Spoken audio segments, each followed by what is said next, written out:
Welcome to another episode of Bargain Saturdays, and this week I also decided to take a look at Escape from New York, a film which raises quite a few questions right from the get-go. One, why isn't the president's emergency pod more durable? I mean, I would assume, if he's going to be using this emergency pod, it means he's going to be crash landing into enemy territory.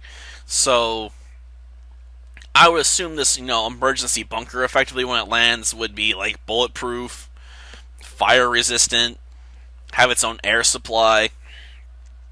Basically, it'd be a really secure place to, sit and rest for a couple hours while you're waiting for, the National Guard or whatnot to come rescue your sorry butt.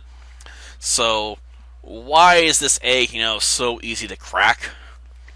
Or am I supposed to believe the president thought it was a good idea to leave his egg when he crash landed in a prison full of cannibals that would drag him into the sewers and eat him alive?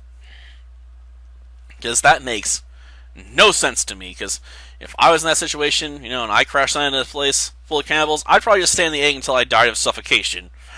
Because I assume, that would be more enjoyable than being eaten alive, okay?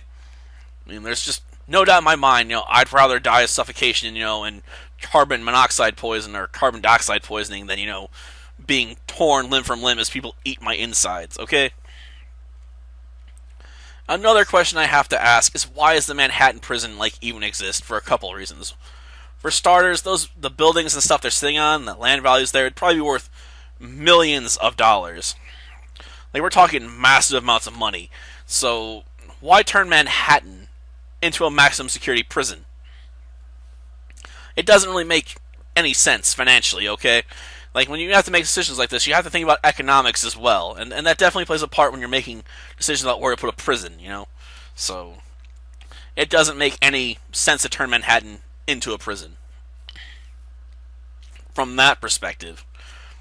Another problem is, because I'm assuming because there's cannibals in the underground, that the prisoners inside Manhattan prison aren't being given food supplies really from the cops.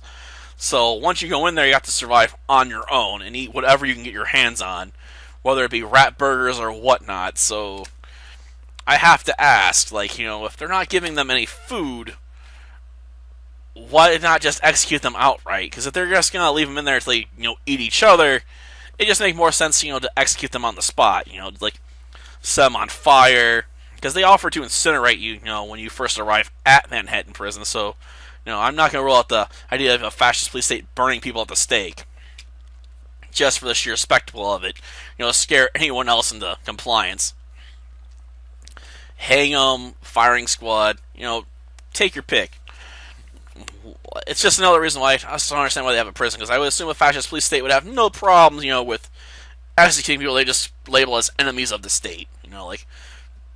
If you commit these crimes that, damage our state, you're an enemy of the state, and you'll just be promptly executed as soon as you're caught.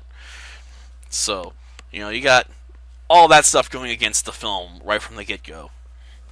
Now, I guess, maybe it's explained better in the novel, but otherwise, I'm just assuming you're meant to, turn your brain off and not think about any of that stuff while the film's going on. Another problem the film has, in my opinion, is it moves at a rather sedate pace early on. It takes us 8 minutes to be introduced to Snake, on a visual level. And he doesn't have any actual dialogue until about the 18-minute mark into this film. When he finally introduces himself, and he's like, "Call me Snake," when, the captain of the guard calls him Pliskin. He's like, "Call me Snake." I'm not a fool, Pliskin. Call me Snake. So you're like, okay, that takes way longer than it should. To be honest, though, I suppose the sedate pace, once he gets inside the maximum security prison, actually does work in the film's favor, because, it can slowly ramp things up as, the time limit gets lower and lower, and Snake gets more and more desperate, to rescue the president and just get out of Dodge. So, at least as it gets near the end, they really start to ramp things up with, car chases, fights to the death, all that jazz, you gotta throw all of it in there. I mean, the effects budget's really low, which is obvious from the CGI, which looks awful. Probably even by the standards back then, but by modern standards, it's laughably bad. But honestly, that may just add to the film's, appeal, because it's meant to be a dark comedy at points too. So you're supposed to laugh at some of the darker moments. So having laughably bad CGI in there might just help, you know.